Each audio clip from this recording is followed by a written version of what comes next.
Coming up on Be Kind, Let's Rewind. Today we're talking about Pee-wee's Big Adventure from 1985. Mad Dog!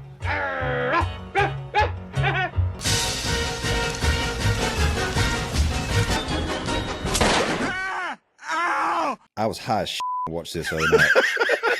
You'll be sorry, Pee-wee Herman. The gang comes up to Pee-wee's in this dark alley, and they're like, "You're new to this turf. We don't take kindly to strangers coming around here." I don't even remember Gilbert Godfrey being I would lick Catherine Zeta-Jones' hole. It looked like this. God damn it. See? No. Do your impression of Pee-wee getting caught in an adult theater yanking his crank, Chris. He's like, where's my wiener?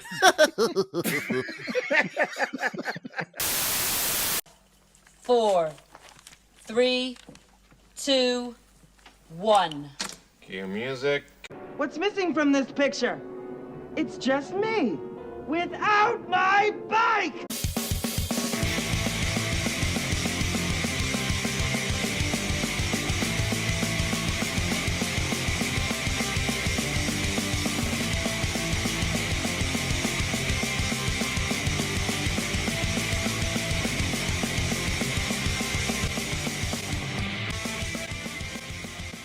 Welcome to Be Kind, Let's Rewind, the nostalgia podcast no one asked for, with your hosts, Chris, Leaf, and Chadwick. Hey, you enjoying your middle class tax cuts?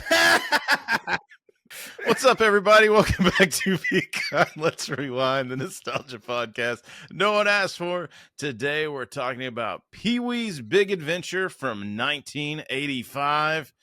Guys, this one has some trauma attached to it, but we're going to go into it together and come out stronger on the other end, or cry in the middle of the episode, and it'll never make air. Leaf, if I'm not mistaken, I do believe we may have seen this one together in theaters. We just did, dude. In theaters, you saw this. Theaters, Yes. Did I just think I just moved to your neighborhood, and then your mom and all the glory of her station wagon, and my mom and her minivan, we all fucking headed out to go watch Pee-wee's Big Adventure, man. So at the local Carmike Cinema. Absolutely. Chadwick, do you remember where you first saw this? Man, so I have some older cousins, and I don't know, they're 8 or 10 years older than me. So anything like this, I would watch at their house. And I think we've talked about it before, but I had a little bit of uneasiness watching this as a kid. Yes. I mean, we all did. And apparently I never revisited it. Mm-hmm. So when I watched it a couple days ago, and I watched it again today just so it'd be fresh, but it was like a first time watch for me. A new movie. Yeah. Other than just like a few little seconds of scenes here and there. Right. That, just kind of like it jogged my memory a little bit.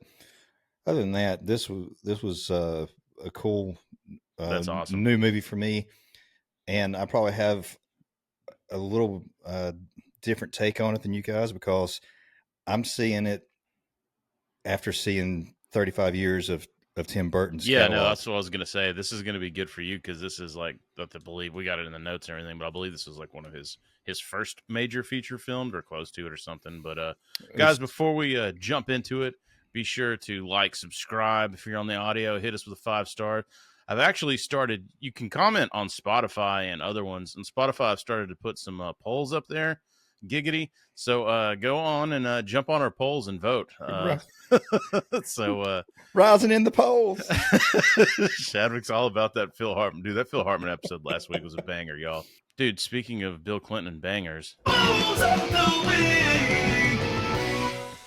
Get out of the street, you fucking bum. All right, man. So today, guys, I got it. It came in. It is the Field of Dreams whiskey. This whiskey is made from corn from the field, from Field of Dreams. It's you can find it online at just look up Field of Dreams whiskey. It's actually pretty affordable. That's magical. It's going to be like, oi, absinthe. It is. Hold on. and it is tasty. That's actually really good. Unfortunately, it is 49.5% alcohol, which will lead me to Stewardess, could you get me another drink? Chadwick. What do you got? Well, you guys are pulling this 6 o'clock bullshit on me, so I have like no time to prep after work. So again, I am drinking coconut water. For those audio listeners, that is actually Parrot Bay coconut water rum. That's what that is. Leaf man, what do you got over there? I am drinking the Chestnut Street Brown Ale. Let me just crack the cod. Yeah, baby. Oh, Looks that's so good. Have you tried it before? I have. Actually, no. it's a I've never had this that when it wasn't on tap. Believe it or not. You might need a fork and knife for that. Daddy!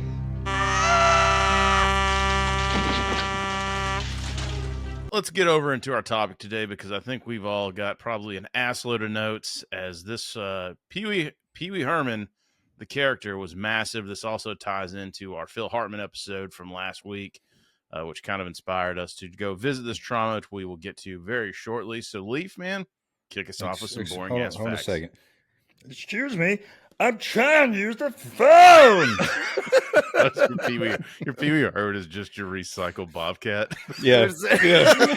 Hey, is it a jerk? It's getting better though. I like it. I encourage this. Dude. All right. Oh, it's going to be terrible. There's going to be a lot of Yeah.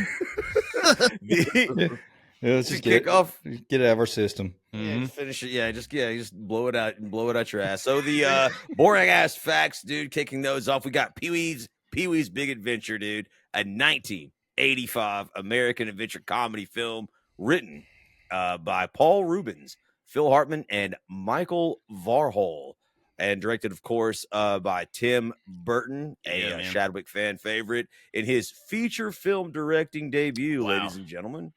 So if Chadwick wants to speak on that. Well, I want to know, did Tim Burton have any kind of input on the story at all? Did he do any writing at all? I couldn't find anything on that. Yeah, I couldn't find any writing credits. That doesn't mean, because we'll get into it as we go, but this at points in this movie felt like a Tim Burton movie, but overall it really was kind of shot like a normal ass movie. To me. You ever like watch our first episodes? No. Look, so no, nobody ever watched that. You ever watch like Norm Macdonald when he was on a talk show or something, and he tells a joke, and then you see it a year or so later in his stand up, and it's like really polished. Yeah.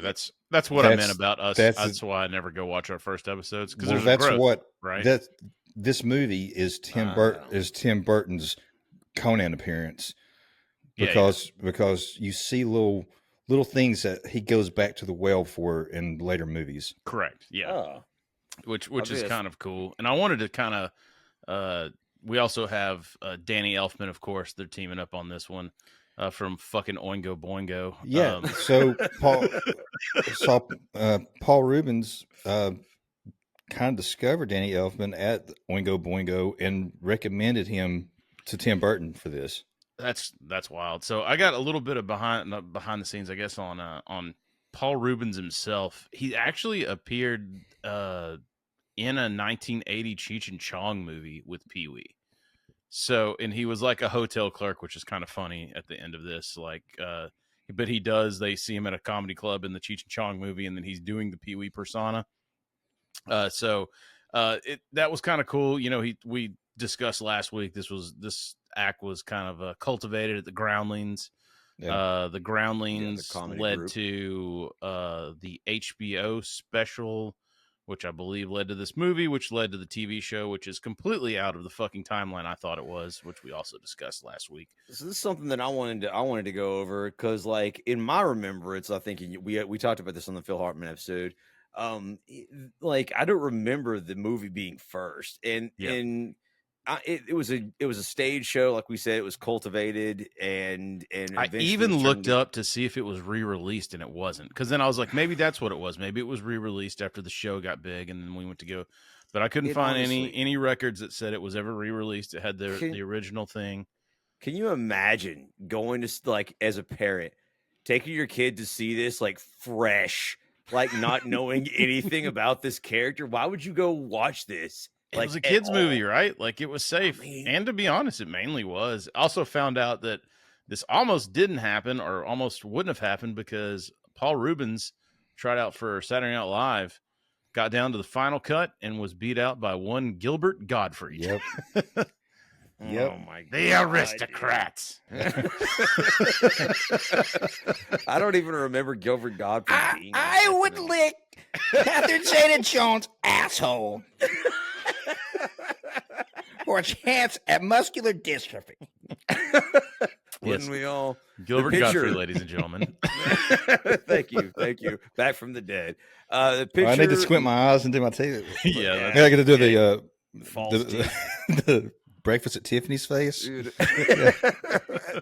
Dude, the film had a budget of only $7 million.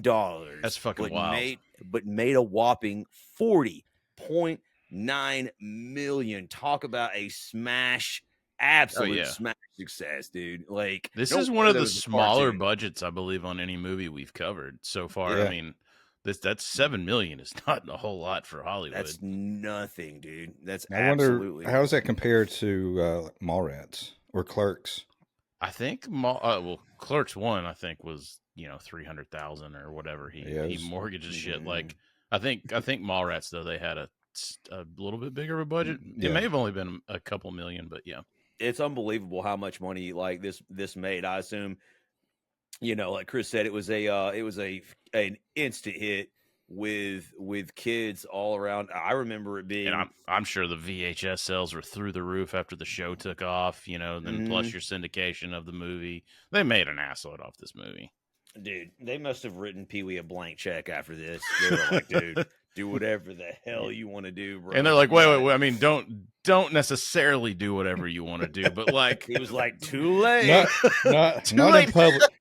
So, I mean, if we want to talk about that, I don't really want to go into details of it, but I thought he was much further removed from the Pee-wee character when that happened. I thought it was like much later. Yeah, but it was like 5 years after this movie came out or something. It was, man. And actually, I have a fun. We won't, everybody, if you don't know, just look it up. He got caught yanking his crank in adult theaters. Like, it was, it was something a bunch of people did back then.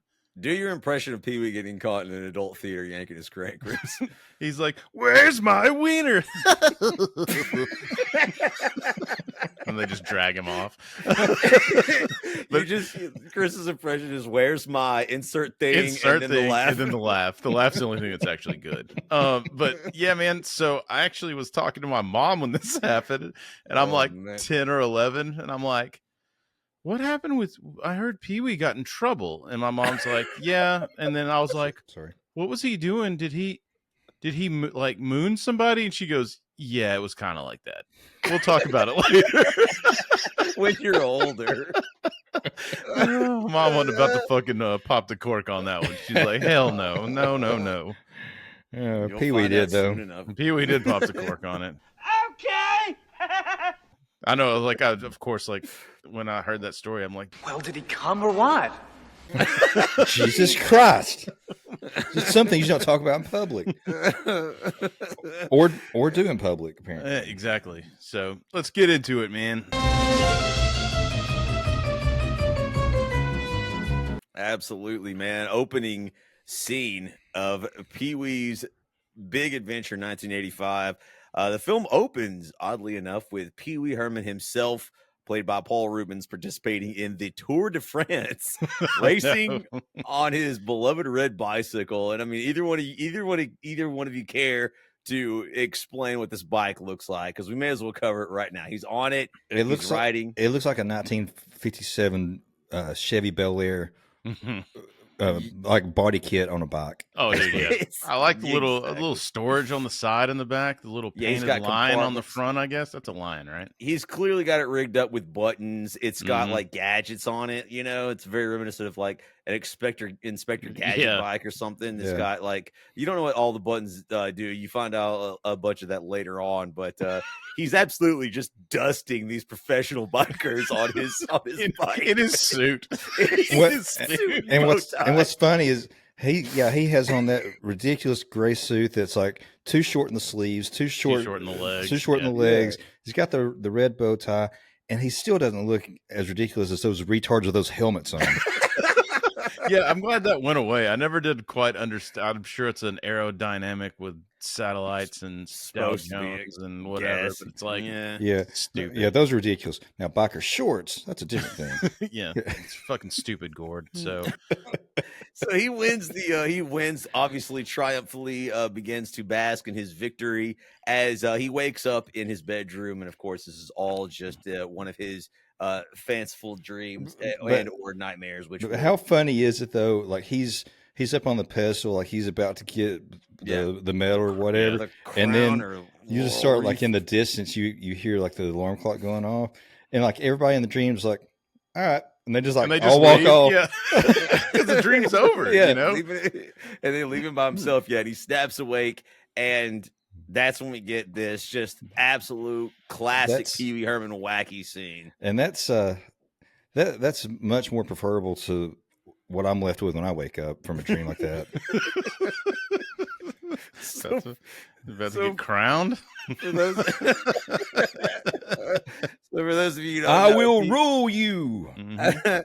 For the uninitiated, Pee-wee Herman, of course, is a gigantic grown man child, Mhm. and like if you don't know anything about it, when in the first like few minutes of this film, dude wakes up, he's like in PJs, he like jumps up out of bed and is like playing with toys, Dude, right? And he's clearly a grown man. it's everything that life should be.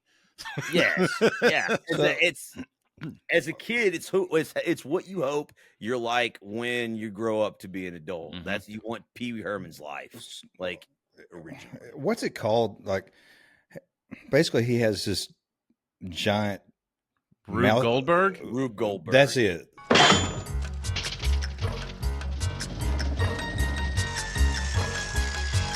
Yeah, Yeah, it's like mousetrap in his house. it like, is. Everything's set up like combinations, like dominoes falling. I almost had this shit stuck in my head this week because Family Guy did a parody of it, and Peter was like, "It's doing the same music from this," and then at the end, it Yep. just shoots him in the fucking arm. Ow! He's like, "It didn't do anything; it just shot me." At the end of it, right?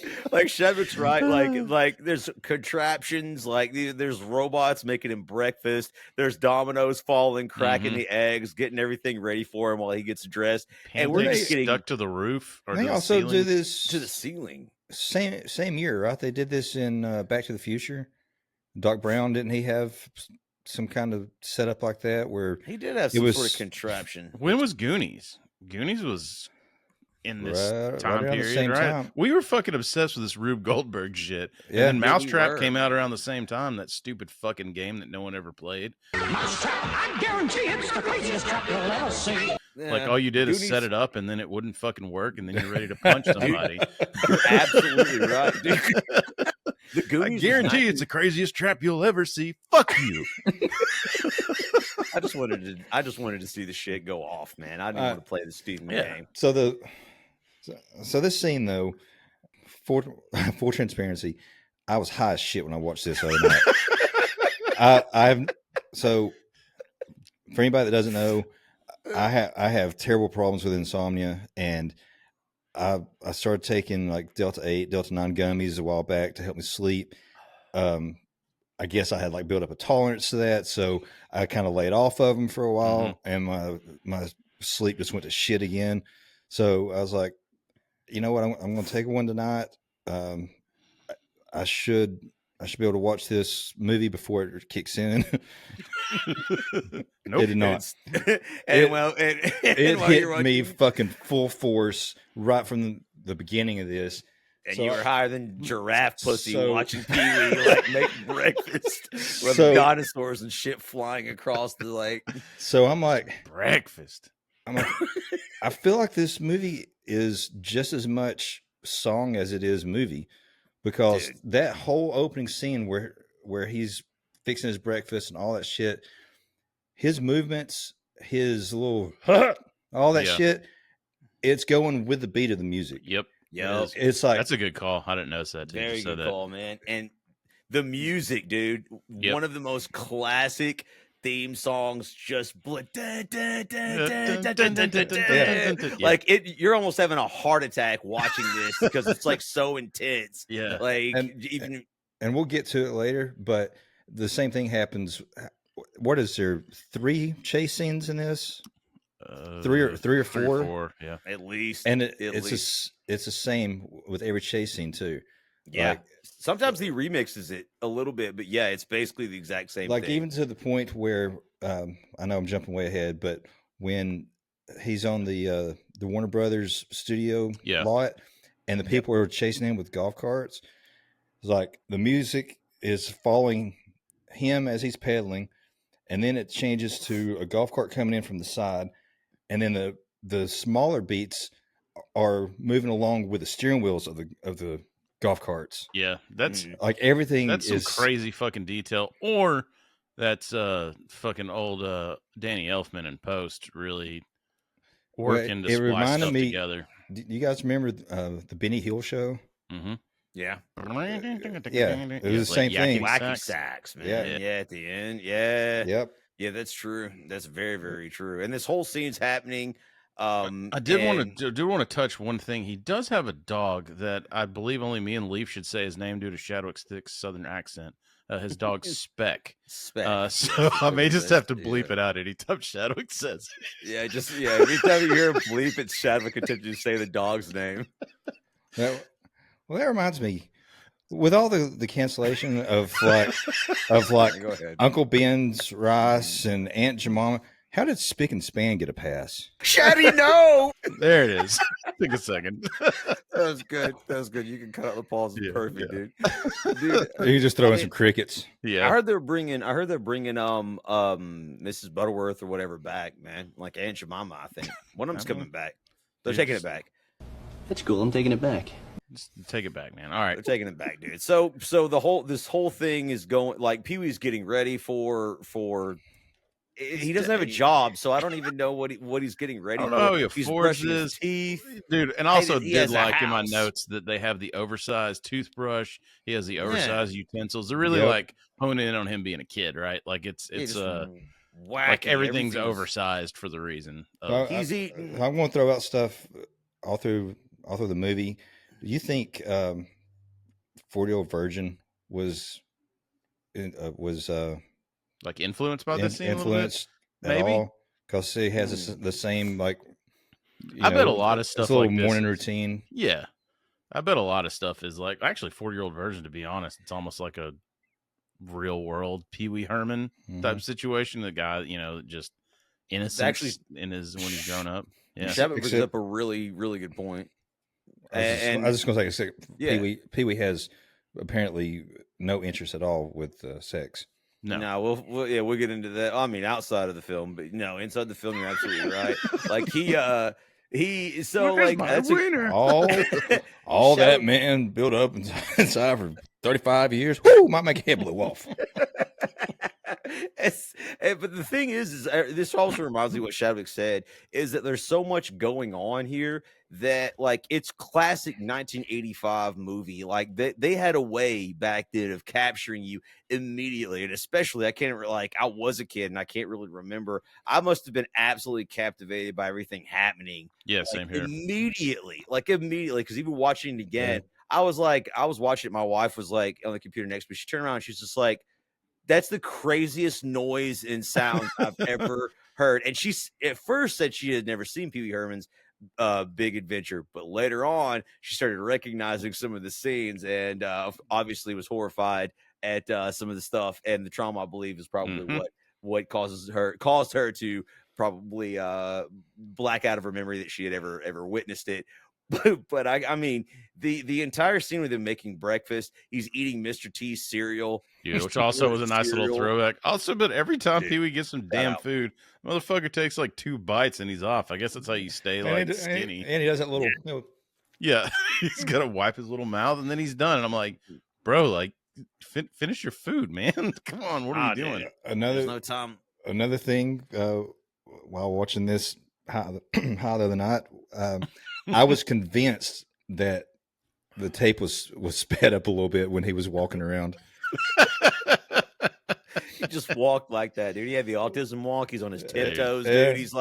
He's just all in, man, on this character. But that's an absolute complete. But his house, inside and out, is just like a hodgepodge. There's no theme. It's, you know what? It's conflicting ideologies. Thank you. Yeah, that's what it was.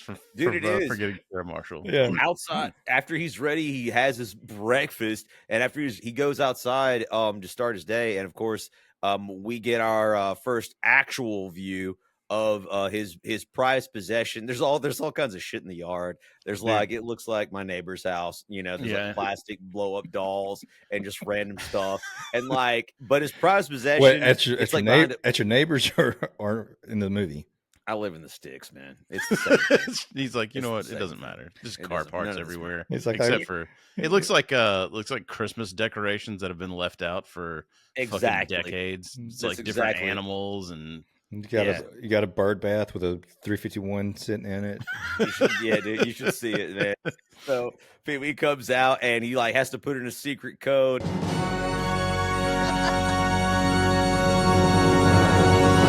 In the bush, it's like a secret compartment, and the bush opens, revealing his bike, and there's lighting on it, and it's hilarious, and it's gorgeous, and obviously it's his prized possession. It's the thing that he cherishes most in the world.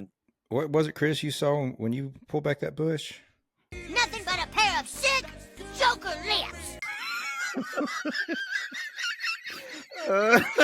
Not for Pee-wee. In fact, to the contrary, yes. But this is what he's about to go out and do his daily shtick, and which we still don't know what he does. Yeah, we meet good old Francis now, the heel of the movie. Today is my birthday, and my father said I can have anything I want. Oh, Chubbs! God, he just has a punchable fucking face. I mean, he does, and his acting style. He's Chubbs. He's Chubbs from Teen Wolf. Oh shit, he is. Yes, isn't he he is. Damn. Yes. Yeah. Punchable face, 100%. Just And so as Pee-wee comes out with he's kissing his bike, polishing it. It even has like a license plate on the back. He rolls it out to the front yard, and that's what Chris mentioned. Francis strolls up wearing. Is he wearing like a one piece? It was onesie. Yes. It's like a onesie. What was his initials on it? Because it's his birthday. What was up with that? His dad's wearing one later too. Because they're rich, and that's what rich people wear in the 80s. Onesies. I know you are, but what am I? What it is it goes back to this whole childlike, adulthood, man-child theme, and Francis is just like Pee-wee, right? Right. As annoying as he is, he's still he's wearing a onesie. It's like he himself is just the first thing he says is basically it's my birthday and I get to I can have anything I want. Yeah. Daddy says so. It's you're a grown man. Why he's are you like, and a French kiss. Yeah. And he's like, well, everybody does that. He's like, yeah, but Dad says I do it the best. You serious, Clark? Gross. No. But yes. But this scene, it does it kind of plays like a after school special, just the editing bully and just I mean, talking about the way it's shot. After school special or HR sexual harassment video, something there's I think it's the lack of background noise. You're just I don't know, real clean audio where it's just nothing. It seems like there's something about that. I didn't even think about that it is the lack of background noise that kind of gives that feel. However, at the end of the scene, so obviously Francis wants Pee-wee's bike.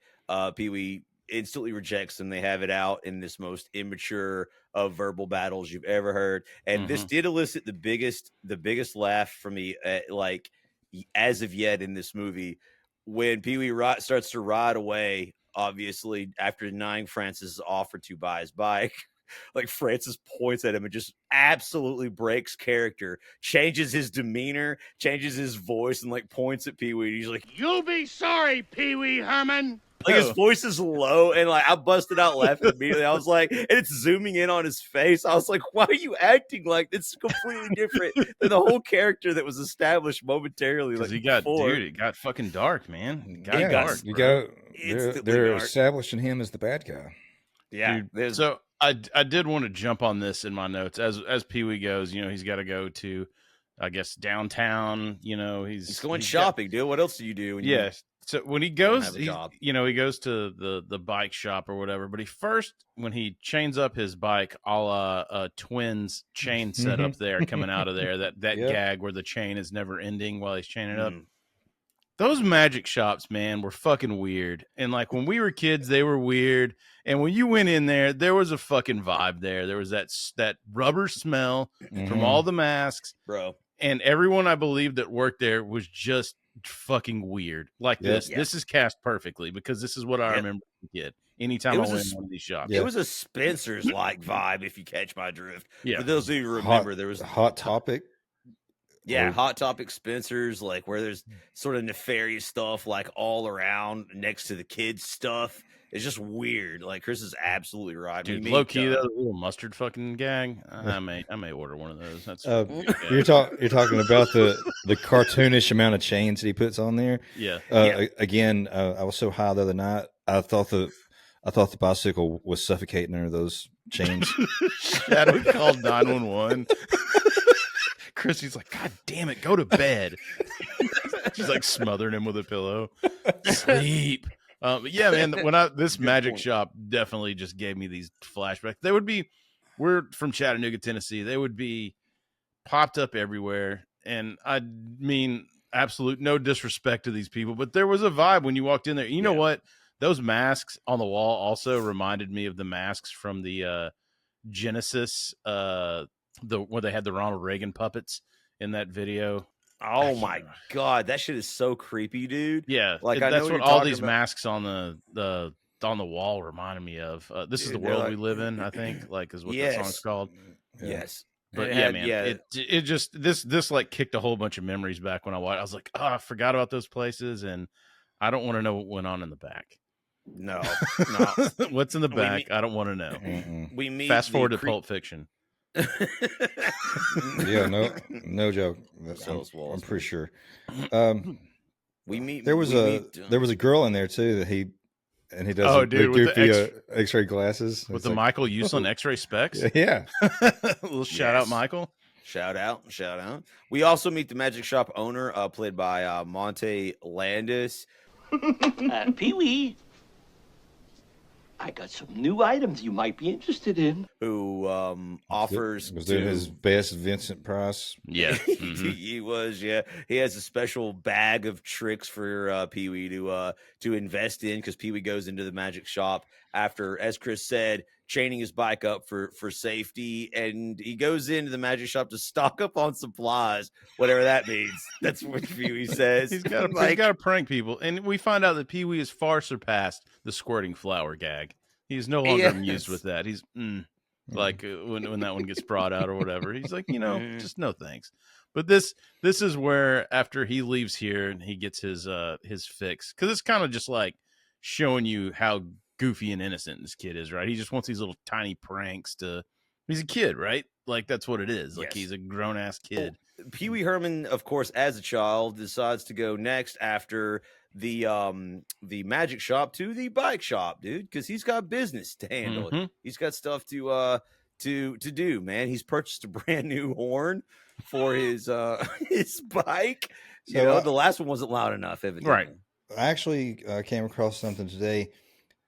The bike shop that made his bike, they were offered either $10,000 or like a spot in the movie, and oh wow, they chose the $10,000.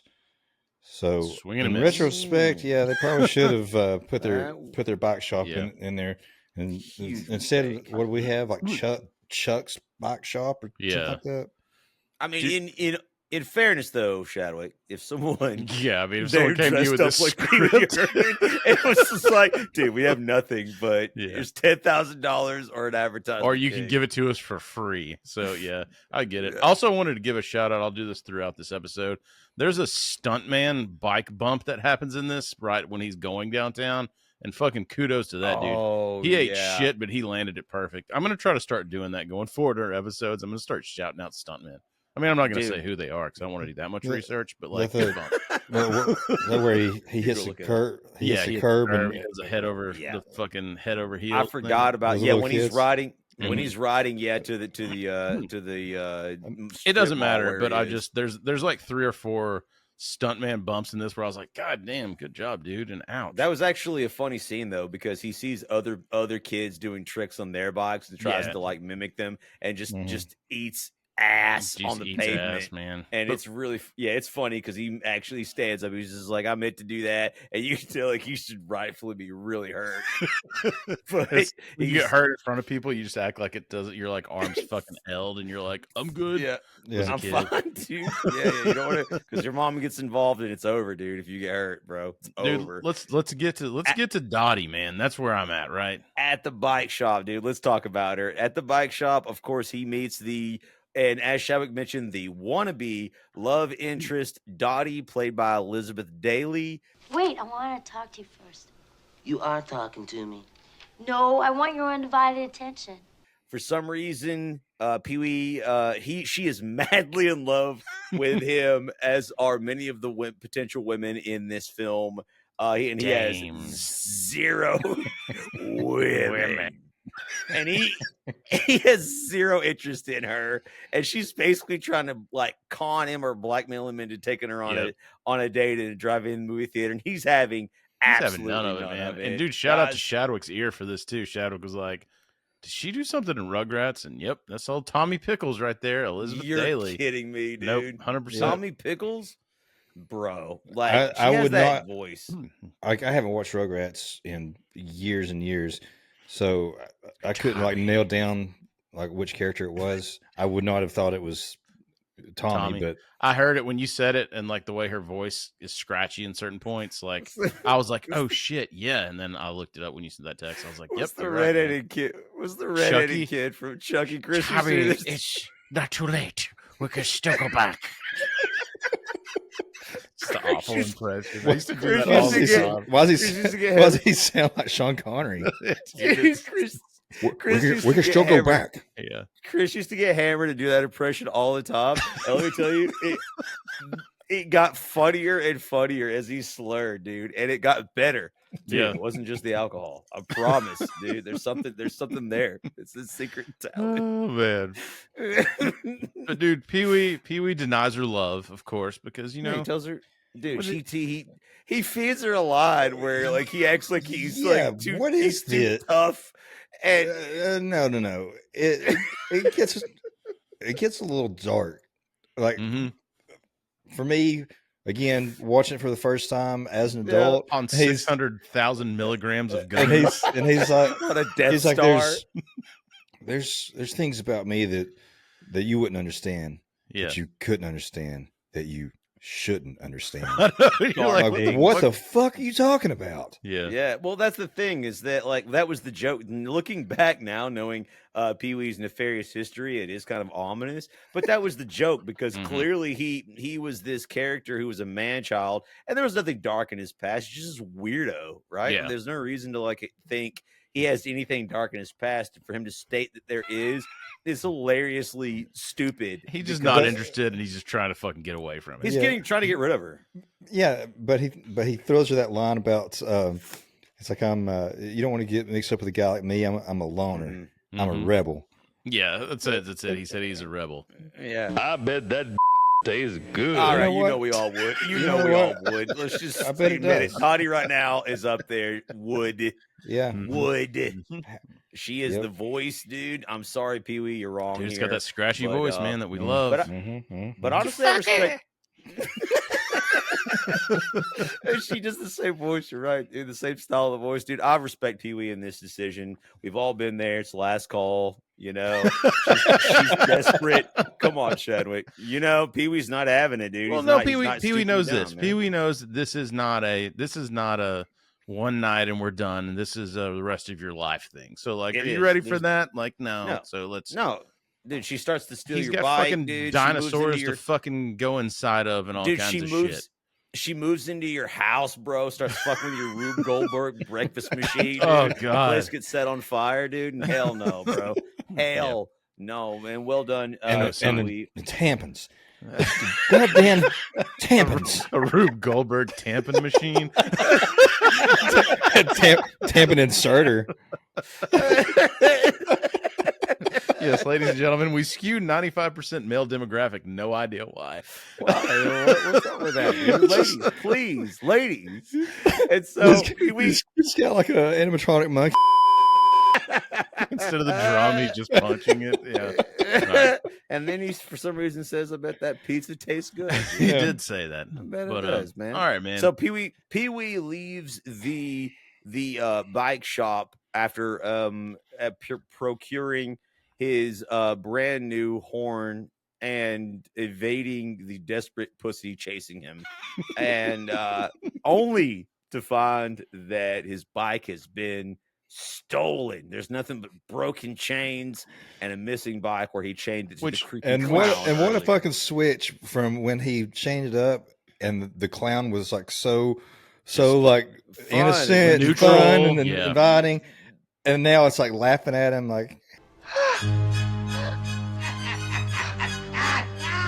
And Like I had that in my Happy Gilmore. notes. I love this part. Yeah, I had that in my notes too, because Shadow was like, when you were high as shit and you're like in Discord, you were like, were you guys scared of clowns as kids? And I was like, I think I was, but like not like irrationally afraid, but I think it's because of this, because it was so easy to turn a clown from like to like a fucking spooky. Yeah, exactly. Yeah, and that's what happened here. It's like you're like, I don't want that. It reminded me of the clown on Scary Movie. Oh, It did. And where's the eyes were like, honestly, When that giant dick wraps around him. It pulls it back. Pee-wee's Big Adventure, ladies and gentlemen. ladies and gentlemen, I just want to. I told you it influenced so many movies to come. Mm-hmm. I just want to say, okay, I heard let me just state this right now. Okay, my sister was obviously older than I was. She absolutely loved this movie. I think this scene is one of the first times when, if you're a younger child, you start to be like, something's off with this movie. Like, this is a little too upsetting and creepy. Like the clown, the way they zoom in, the music, it's laughing at Pee-wee. Yeah. It is a little creepy. This is like the Burton, right? This is like the Burton. I think so. Shabbat can speak on that. Like if he, if he believes it to be the Burton effect. But I just want to say, I don't feel any of that. And here's the reason why. My sister basically forced us to watch this movie again and again. Not that we resisted that hard, obviously, right? But we watched it so many times, and she thought it was so funny. It sort of like diffused a lot of that's cool. That's good for horror you. elements for me. For me personally. So you're desensitized to it. Even I'm sure I felt all the same things you guys were feeling at that time. I still feel it's even a little unsettling in a lot of parts now in this movie. But for me, and like looking back, I don't remember any of that because I don't remember a lot of that. This scene with the clown laughing is funny. Like even now, because they try so extra for it to be humiliating, right? Like Pee-wee's lost his bike. The clown is laughing at him. He starts to look around for his bike. Everyone has bikes. Yeah, that's suddenly, pretty funny as shit. Yeah. Right after that, like immediately after, like everyone is riding their own bikes. He's looking for his own. Yeah. Like dude. he's just jealous. So a lot of these scenes as we go forward, I just want to caveat, they're not as scary for me, and I don't really remember them being that frightening, except for the one scene, which we'll get to. I do remember being messed up a little bit by that, but we'll get into that, or Chris will. So I didn't remember this at all. As I was watching it, a few little things like, some memories pop back in, like the I Know You Are, but What Am I? I remember a lot of people Pee-wee doing staple. that. Yep. So I told you I watched this with some older cousins. I had some cousins that were the same age as me, roughly, and it's weird thinking back, watching this now, because like their dad is like an old like Southern Baptist preacher. They were so strict, like they didn't even have a TV when we were little kids. Yes, it was like the strict religion of like they couldn't go swimming at a public pool because it was considered like mixed bathing, but somehow they were allowed to watch Pee-wee's Big Adventures. They were allowed to watch this because I remember my the cousin that's maybe a year younger than me. He physically was kind of the same. He was skinny. He was like he had like pale skin, short dark hair. And I remember us putting the tape on his nose. Like in the beginning of the movie. Yeah. He did that on Pee-wee's Playhouse too. A lot. That was like a big thing he did. Which in the beginning scene, that was a little weird. We didn't even mention it, but he's like brushing his teeth. He's getting ready to for his day, and he's like he has tape in his bathroom, and he's like taping his face and doing weird stuff. Like for a split second, and then he just laughs at it and walks off. Like, it was obviously a gig or a gag they did on stage, because it resurrected in Pee-wee's Playhouse like quite a bit. So I bet it was them. Hey, this works on stage. Let's put this. Like, it's a lot of shit that they've. It's just worked funny over the years. Yeah. And he pulls the tape off and he screams. Kevin McAllister in Home Alone, right? With the with the aftershave. The aftershave, Pee-wee, like he pulls the tape off and he's like, but then it's like he starts laughing immediately afterwards, because it's like, it's just pure goofiness. But I mean, here we see Pee-wee like transform a little bit. Like he's basically been destroyed by the theft of his bike. He's wandering around. He goes to the police. Well, first of all, he passes out from the trauma, and he wakes up, and the paramedics are like reviving him, and they've got oxygen. He's having a panic attack, and he's like, "We're losing valuable time. Set up a dragnet, comb the whole area." No one's taking him seriously. Later, he goes and tries to file a police report, and as much as he insists that the Soviets were involved, for some reason, the cops. 80s, man. It's a dead joke, dude, because people don't remember how much. I mean, still funny. Maybe it's slightly being resurrected now, but back in the day, in the 80s, guys, dude, this is all the time. Feared the Soviet Union, guys. They feared. There's another tie-in to that. We'll get to it. Never mind. So now he's got to embark on his own investigation, because the policemen do not give a fuck about a lost red candy apple bike. So where does he go first? And I'm ready to jump into this. So Leaf, walk me to this, and then I'm gonna fucking nerd out. So as Pee-wee believes, he starts to reminisce about his earlier interactions that day, and it leads him to his interaction with Francis, dude. And he realizes that the most potential subject or assailant was probably Francis. Francis expressed desire to buy his bike. Pee-wee refused. They had an altercation. He's like, dude, Pee-wee immediately assumes Francis was responsible. So he goes to Francis's mansion. Again, we mentioned before, Francis is a rich kid wearing the onesie. And he knocks on the door of Francis's mansion, and who answers the door? It is not Oddjob, by the way. Oddjob died in 1980, but Oddjob also was a professional wrestler. This was Professor Toro Tanaka, a professional wrestler all through the 80s, who did an assload of stuff in Hollywood too. If you look up his IMDb credits, I was sure that he was in Austin Powers. I was too, but it turns out we're just racist. As am I, because I thought he was Oddjob, dude. I did too. I honestly, I say that. I was like, it looks like, just because it's that thick, bowling ball build. Yeah. And I was looking, I was like, man, that guy looks so familiar. But he was for sure in The Running Man. Yes, he was. He was Plane Zero. Sub-Zero was Sub-Zero, but now No, he's just no, plain he's down to he's plain just zero.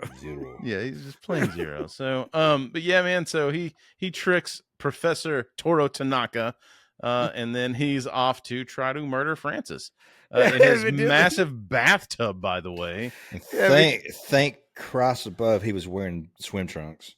He was, dude. What? That's also as his interaction with Professor Tanaka, dude, that was so funny because he said, "I'm sorry." He turns Pee-wee away right before Pee-wee like outwits him, and ends up attacking Francis. And Professor Tanaka tells Pee-wee that Francis is currently bathing, and Pee-wee retorts with with my second big laugh. Oh, really? Where are they hosing him down? A hilarious fat joke that would still hold up to this very day, and don't you dare say that it doesn't, because nice. it does. Yeah, I Kat. forgot about I that. I know those of you watching this, it holds up. But I busted out laughing. And to his credit, he does this really like seamless thing with his voice where he goes from high to low and back to high, almost within like a word. Paul yeah. Reubens. Yeah, dude. Yeah, he. That's why it's so hard to fucking do an impression of. Like you can maybe hit the yell and the scream, and you can maybe hit like the laugh or whatever, but to like do it all within 1 second is fucking hard. Mm-hmm. It's hard, and good, something else that I noticed about his voice too here, like there's a level of sadisticness he can create with it that's almost unsettling, right? Because Pee-wee is such an innocent character, but like in these scenes where he's like desperate to find his bike and he's super angry, like there's a level of like weird sadistic, like what does he say to Francis when he's holding him by his hair? He's dunking him. Tell me where it is before I lose patience with you, Francis. He's about to start waterboarding Francis before Francis's dad comes in. Yes, Mr. Buxton. Was it Buxton? Yeah. Right. Who is of course Buxton, which is played by Ed Hurley. Comes in and intervenes and stops Pee-wee from murdering his son, and basically makes the two young gentlemen shake hands. And because there's no proof, man, Pee-wee can't prove. There's no bike. He just assumes that Francis is responsible, so he tries to kill him and drown him in his bath, aka pool. and Pee-wee sabotages him with some that trick gum he got earlier.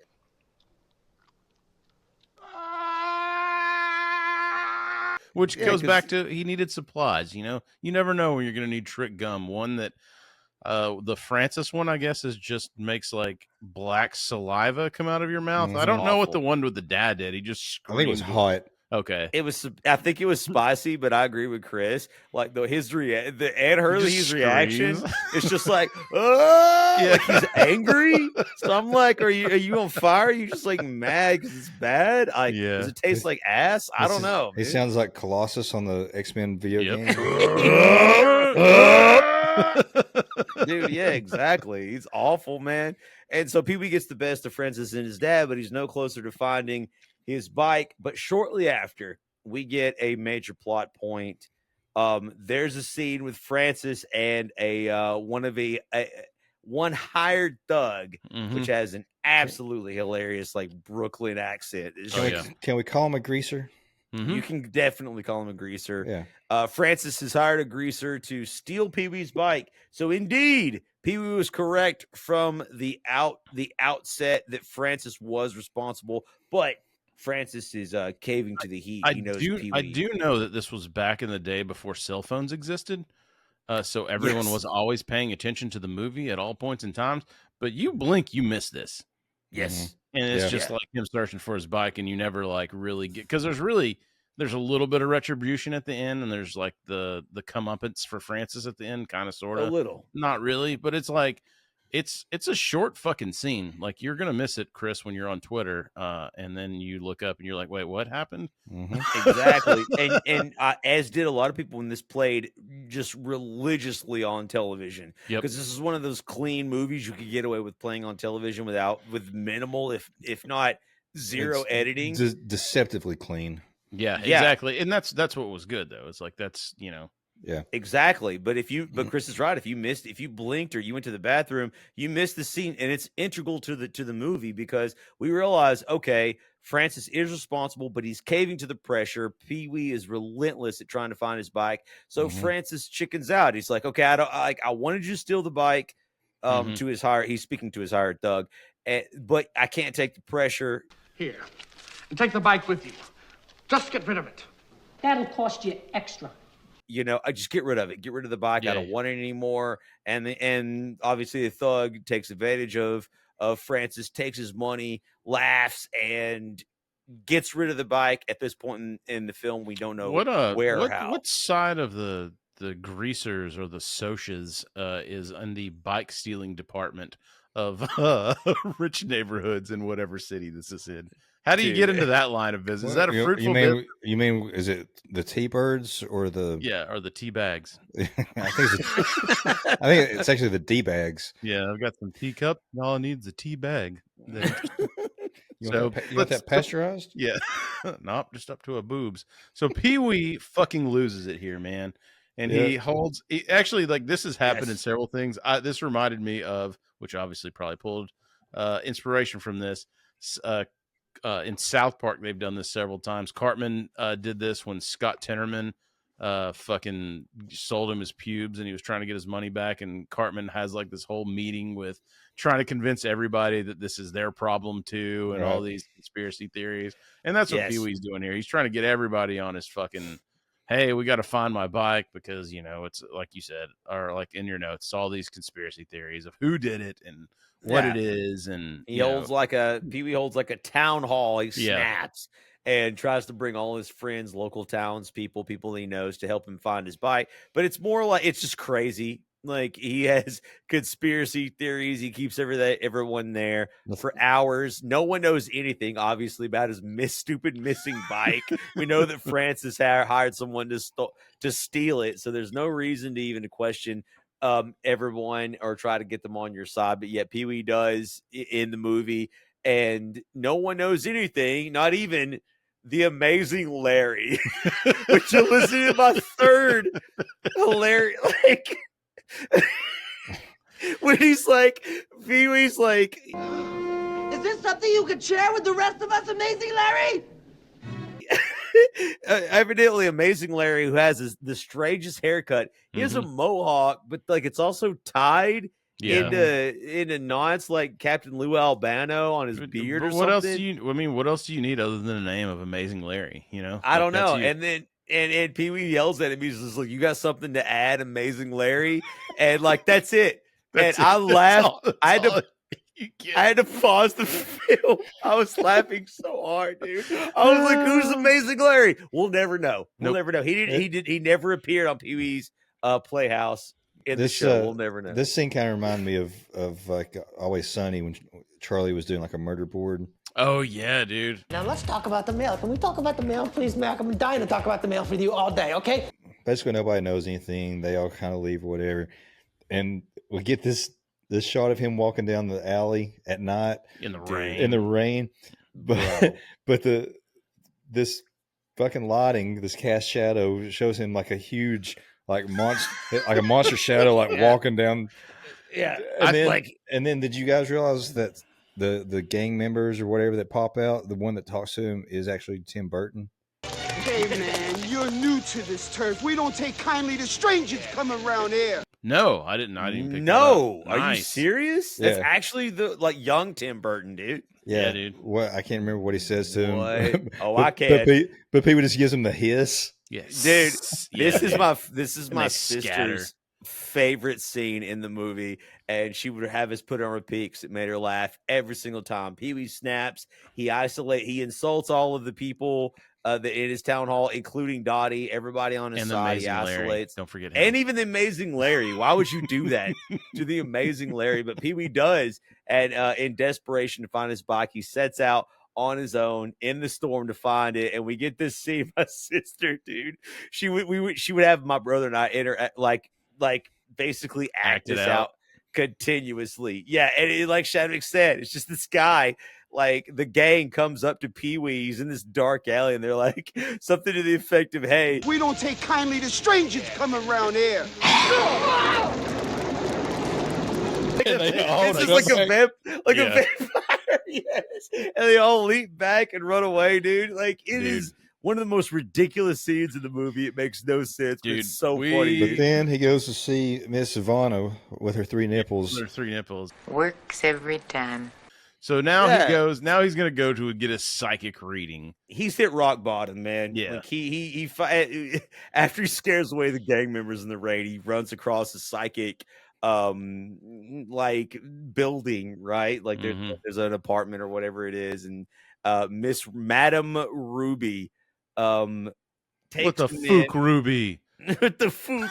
And so Madam Ruby tells him if he's got any money, she can tell him like the future. She absolutely rips him off and gives him a fake vision. Yeah, she steals his she gets his wallet, so she sees all the pictures in his wallet, so she can fucking kind of like get in there and tell him whatever. So just like all psychics. Yeah, dude. Ladies and gentlemen. She mentions the Alamo. In the basement. So which is a joke. Which shout out Gibbs.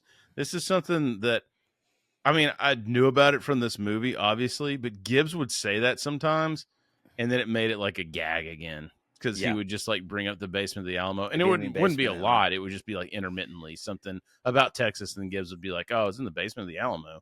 Dude, like, and as a troll on the internet, people would often when people on the internet, like you would see this often in chat rooms and stuff, people would be like, "Where's such and such? I can't find such and such." They'll be like, people would reply, "It's in the basement of the Alamo." Like it's in the basement. So it's like it still lives on. I mean, this is forever.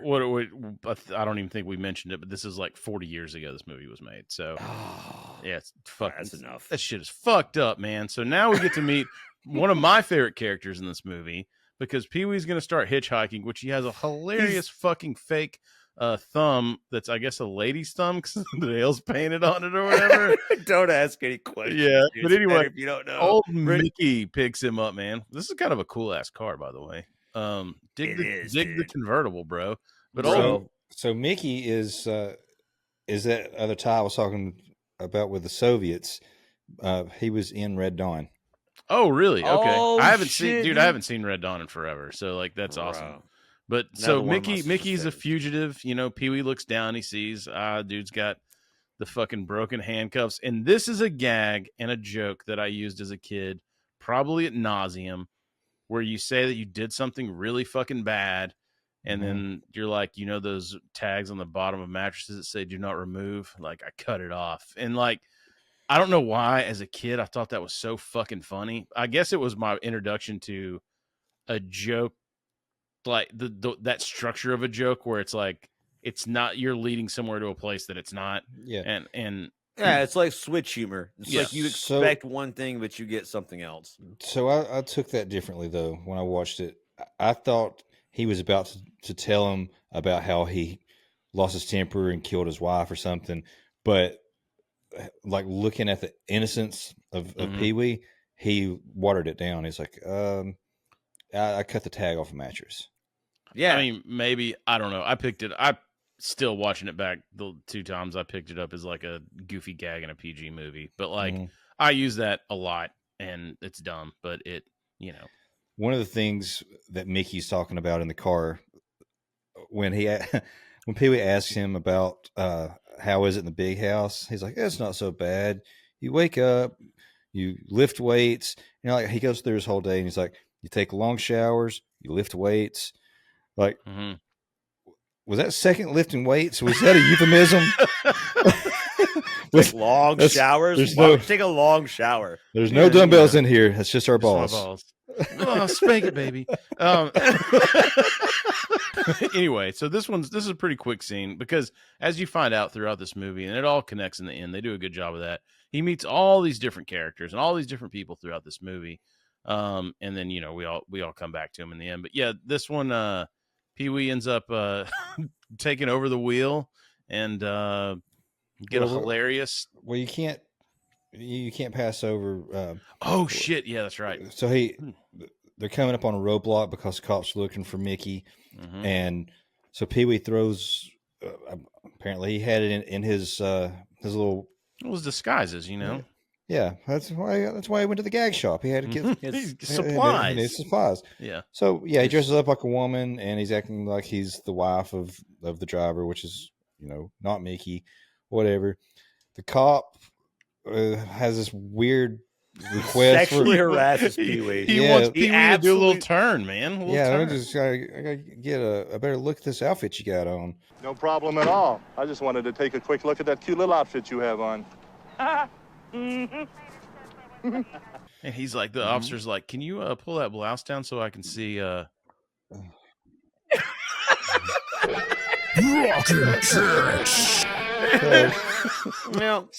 they pass inspection and they're driving down the road, and then you get this weird little fucking turn from Mickey where he looks over at Pee-wee, still wearing the female disguise, and gives this fucking little he's like, I mean, the man was in prison. He gave him this hashtag wood look.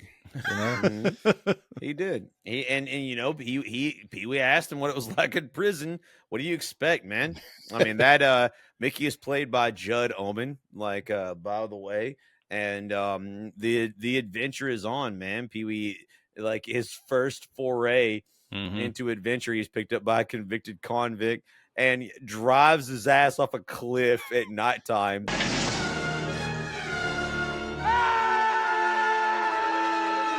I guess the top acts as a parachute to get them all the way down.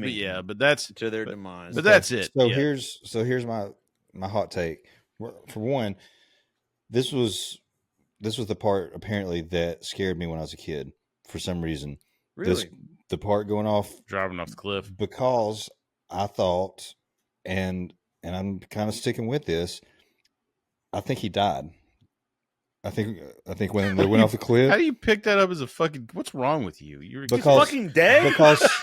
Because every interior scene after this, there's a red light, so it looks like he's in purgatory, or I don't know, dude. How the I was fuck do you pick that up? Dark as hell, dude. 6 or 7 years old, watching this.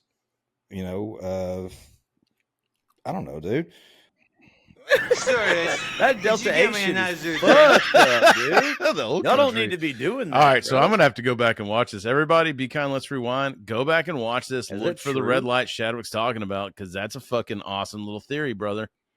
I'm here for it. I think especially with Tim Burton's, his tendency to go gothic and dark. Maybe that was not the intention of the writers, but I think his little spin on it was that Pee-wee died in that crash, and up until the end of the movie where he gets his bike back. Yeah. Spoiler alert.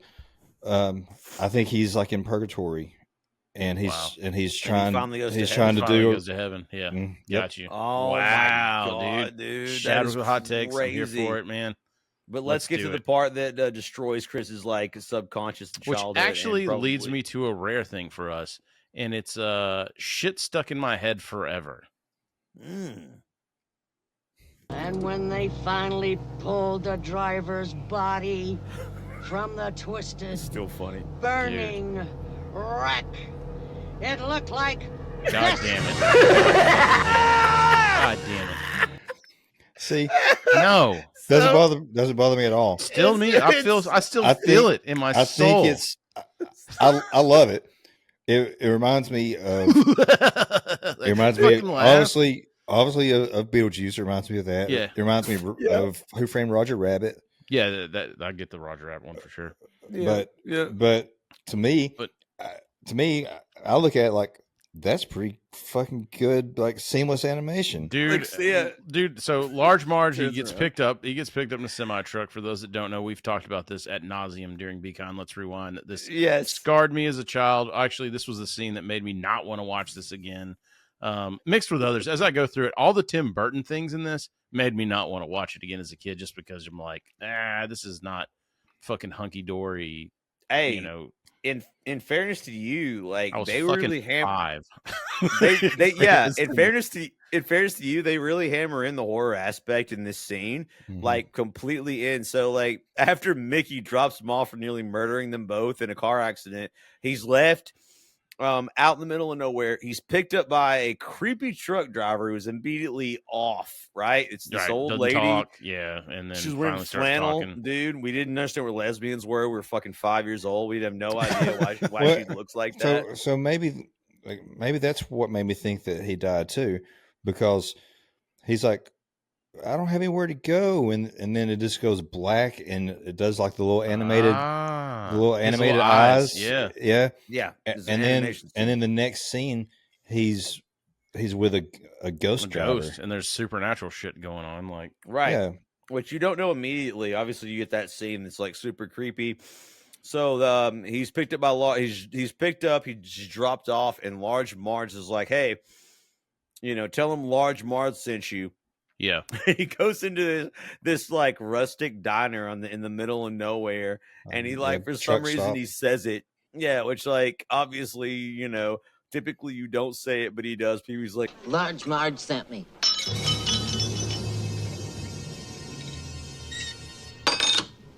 And then there's this whole scene where this guy's like, Large Marge, you say?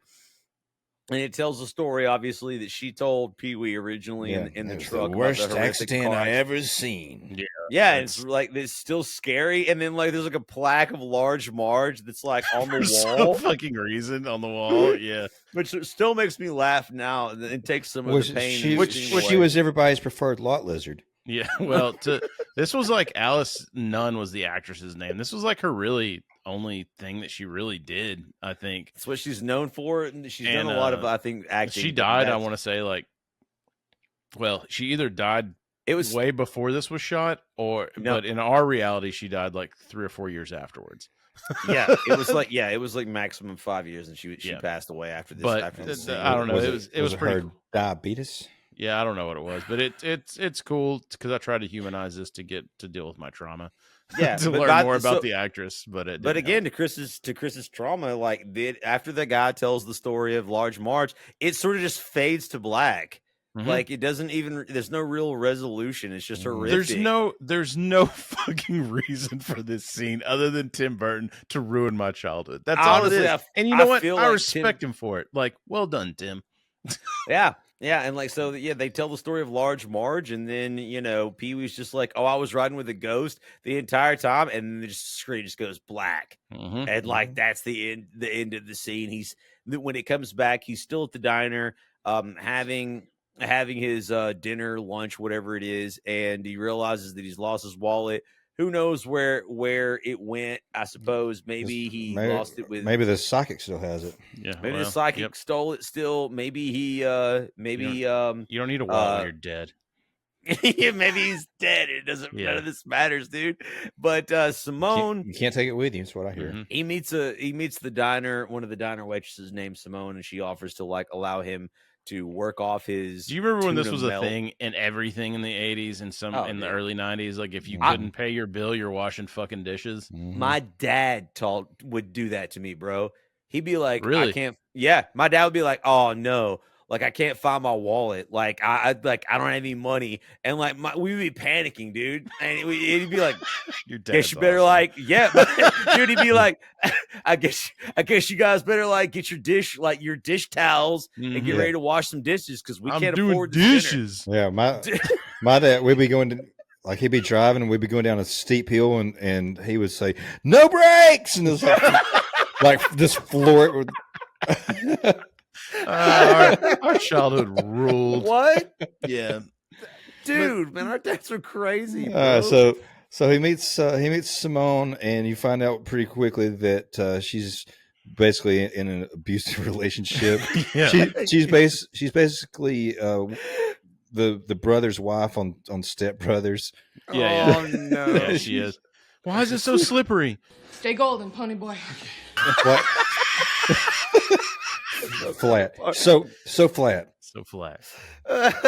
And so so after he's done washing the dishes to pay for his tab at dinner. Before you go, will you come and watch the sunrise with me? She asks him to, go watch the sunset, which would be badass in the dinosaur mouth, by the way. Or the sunrise, excuse me. Yeah, that would be fucking awesome to watch. But she apparently has a jealous boyfriend. Leaf, I did not pick this up. Who's her boyfriend? Is Andy, but he's played by. So her abusive, jealous boyfriend is played by none other than 7'7" pro wrestler Silo Sam, dude. I don't remember this guy. He was a fucking monster. Help me, you guys. Yeah, did you guys see this wrestle? I never saw. And you know me, I fucking like my wrestling, and I've never heard of this dude. And I'm sure he's probably. I mean, if you're 7'7", you're gonna get bookings. I mean, that's just reality back then. But Simone's boyfriend is indeed Silo Sam. This gigantic man, dude, and he hears them. This is one of the more adult-oriented. And a shout out to Pee-wee's Big Adventure. Decades and decades ahead of the animation studio, Pixar, who will be later known for putting adult humor secretly into right, and we got it with Animaniacs too, and we got there's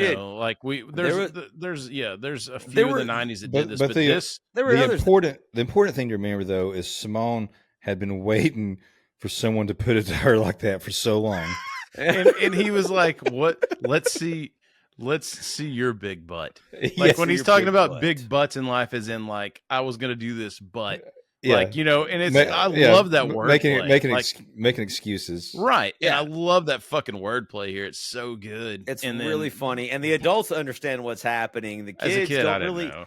The kids don't even really need to know because it makes sense because she warns Pee-wee that she has a jealous, angry, abusive boyfriend. Right. And he catches them together, which is all the kids need to understand for the plot. Well, she doesn't tell him that it's fucking Paul Bunyan. Yeah. No. See, I missed all of this because like the whole time like she's talking, I was like, Large Marge's not real. Large Marge's not real. Large Marge is not real. It's okay, Chris. He's already dead. Pee-wee's already dead. None of this matters, dude. He's already in purgatory. Yeah. Dude, so yeah, she basically tells him that the reason she hasn't gone to Paris is because she has a jealous boyfriend who flunked out of French and so everybody's making fun of him. So everybody makes fun of him and he hates France and everything about French people. It makes sense. Check some boxes. Everybody that speaks French is just making fun of him. Yeah. And you're looking at his wife or his girlfriend all the time. They're like, "Oh, ménage et toi, hein?" And I will say this. I mean, in the 80s, all I knew about French people was A, they smoked a lot, and B, they were very sexually They stunk and were very sexually suggested because all I had as a reference was Pepe Le Pew. All right, Sherry. The courtship is over. Mon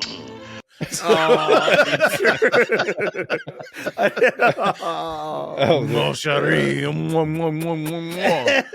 So Andy I'll take the rapist for 500. This therapist, Chadwick. God. So Andy overhears their sexual innuendo, even though that it's innocent because it's Pee-wee, and he's literally asexual throughout the entire film, and assumes that they're having some sort of affair, and decides to murder Pee-wee with a giant bone. Andy! With a gigantic bone, which is just watch the film. Sorry. Yeah. So he's gonna fucking get him he's gonna get him with a Kodak disc.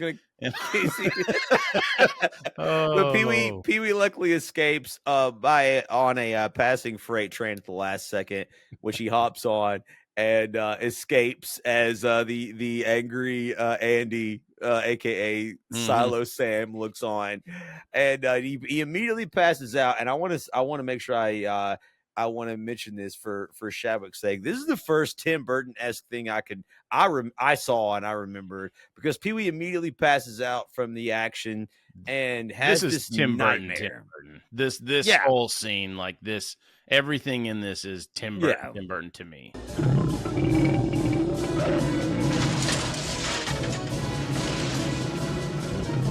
and he has The this, dinosaur there's this ate- claymation dinosaur, which is reminiscent of where him and Simone were watching the sunset. They're inside this dinosaur watching the sunset like come up. Dinosaurs. But this dinosaur is tearing his bike apart, ripping it, which of course is his like, his prized possession. Yeah, and this is the like plot. this is the whole thing. toe in the Tim Burton, and then the one that Shadow was talking about. That's like the full, like, which we get to in a little bit. This is full fucking Tim Burton later. Yeah. But he wakes up next to just a fucking like a. I've seen this dude in so many fucking things, and I can't even remember what he's been in. But he's like seems like he was been, in is he in Ernest? An Adam Sandler movie, maybe? Maybe. I don't know. This dude seems like he's been in everything. But anyway, he offers him a sardine, and they start singing. She'll be wearing pink pajamas, she'll be wearing pink pajamas, she'll be wearing pink pajamas when she comes. He wakes up next to this hobo. Yeah. And who offers him a story. He's got one tooth, and like Fucking he was like Boxcar Willie. Yeah, it's Boxcar Willie, dude, legitimately. And so to pass the time, they quickly become friends. And to pass the time, the hobo and him start singing songs, and it shows them sitting like on the edge of the train as it's like going. Great montage here because you see him singing so the song, and then Pee-wee's loving it. He's got a friend, and then it's starting getting a little long. He's and getting then tired. Sammy, shut the fuck up! Like, when they get to that, like Yeah, Pee-wee gets so Joe just bails, dude. And this bump right here, this Jimmy train- Crack Corn and that. Yeah, dude, this stunt dude, whoever you are, fucking a hell of a bump out of a train, brother. He rolled with it. He tucked the chin. Everything in this was money. So. Pee-wee unable stunt to guy, well done. Shout out to him, dude. Pee-wee unable to deal with the singing hobo tries to unalive himself by leaping from the train. But it just so happens, luckily, he lands at none other than the Alamo at Texas. Congratulations. So now he knows that, hey, he we're made gonna it. And this is when you actually get introduced to, which we didn't mention by name in our Phil Hartman episode. Jan Hooks is the actress that we were talking about, and I found I don't know how confirmed the story is. So Jan Hooks passed away in 2014. So she had several. I guess she was a little bit of a boozer, apparently, from what I read. I like her more already. Yeah, and they told her she's got to ease up on it, and I guess she didn't, and she smoked too, and then She's like, they don't know. Yeah, she don't know. But anyway, she I guess she had she had cancer in her throat or something, and they were like, hey, you need to chill out and do all this other stuff. And she basically was like, fuck it, I'm gonna drink my wine, smoke my cigarettes, and deuces. And I was like, dude, So, fuck yeah. Like, get it. I noticed on my rewatch today, she is one of the people that is trying to get Danny DeVito's Penguin elected as mayor in Batman Returns. oh shit, I didn't know that. What? But she was fucking super underrated on SNL. The more I've gone back and watched SNL from that generation, she's so fucking good. I didn't even realize she was on SNL. Yeah, so that's where I kind of wonder if there's like a Hartman connection here, because this is 85. This is right before Hartman's on SNL, but I think she was either already on SNL, maybe she came on with Hartman. I'm not really sure, but man, Well, shout you know, out a lot of those- Jan Hooks, man. That's And fucking awesome. She was great in this though. Like she is the epitome of a tour guide. Oh, dude, Like, does it so well. And Pedro is working on an Adobe. Can you say that with me? Adobe. Adobe. Where she like goes back to the crowd, but that's that improv, man. And did you notice when she goes, "Do I have any Mexican Americans here?" Mm-hmm. Buenas noches. Yeah. And they all say it, and Pee-wee rolls his eyes like, motherfucker. Yeah. Yeah, dude. So Pee-wee joins a tour guide at the Alamo, hoping to find more information about the basement where the psychic has led him. He's finally arrived. Yeah, and Jan Hooks is given this law, and the scene goes on for so long. Dude, yeah. And it's just this long diatribe of Jan Hooks, and she's just being, like Chris said, the quintessential tour guide. And she even thanks the people accent's at the so end. good too. Like if you know how It's she like really country. talks, like this is not her. This is like her doing complete improv in this character. Like she's fucking chewing again. gum.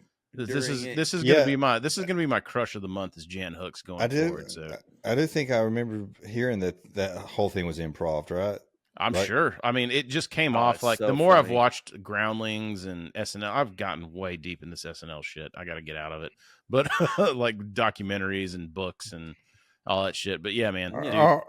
Jan, you're pretty funny, so we're gonna have to let you go. We're gonna have to let you go. Oh Lord, never stop entertaining us. So how about when at the end of it, he asks like where the basement is, and everybody starts laughing. There's no basement at the Alamo.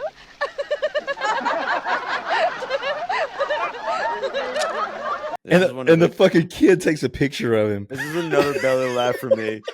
There's another belly laugh for me, dude. And so finally Pee-wee worked because the tour's ended, and Pee-wee raises his hand. She's like, any questions? And she thanks them for being the best group she's ever had, which is another y'all. I mean it. Yeah, yeah, just lying. Everyone's heard this. Y'all are the best I've ever had. Just shut up, dude. And like Pee-wee raises his from hand. every hooker I've ever known. Hooker and I. And so so Pee-wee raises his hand. It's like, listen, like, where's the Alamo? Everyone starts pointing, laughing at him. Jan Hooks, the tour guide makes fun of him. Yeah, and there's a kid that turns around as they're laughing and takes a picture. I know, like he's got like the saddest, most defeated like expression on his face. And this kid's like, fuck yes. Yep. Hell yeah. Like, what an idiot, dude. Hobie. Like, and so Pee-wee realizes he's been duped yet again. And it is just it is a rock bottom sort of moment for Pee-wee. He understands there's no backing out of this one. So he with nowhere else to run, he ends up at a bus station where he runs in again to our Simone, believe it or not. Who is on her way to Paris. She's evidently left the silo. Silo Sam. The silo. Yeah.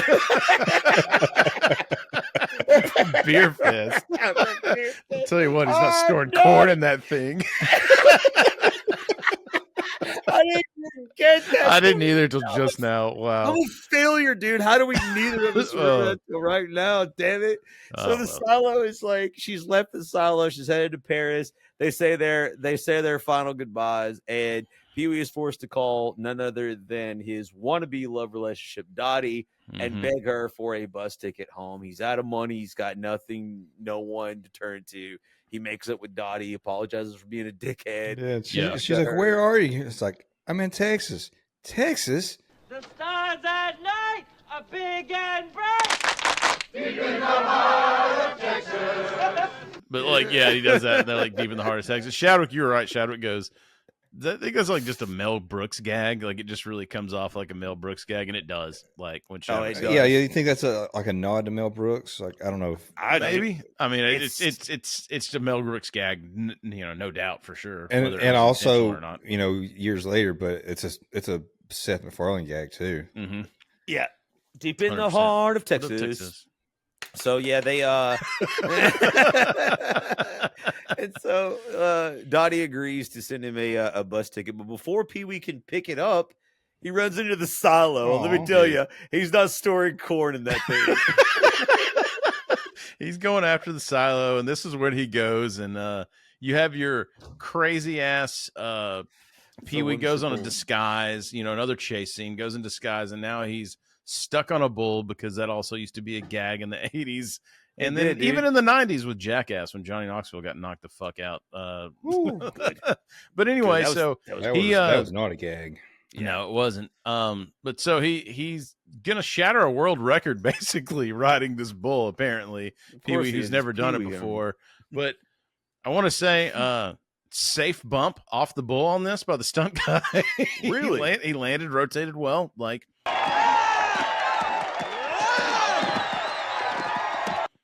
maybe a little shoulder damage there. I don't know, but it was a good rotate. I appreciated it, and honestly, I'm just going to start nerding out more on stunt guy stuff, guys. I did not realize until you started bringing all this up, like how many stunts were actually in this film, dude. There's a lot.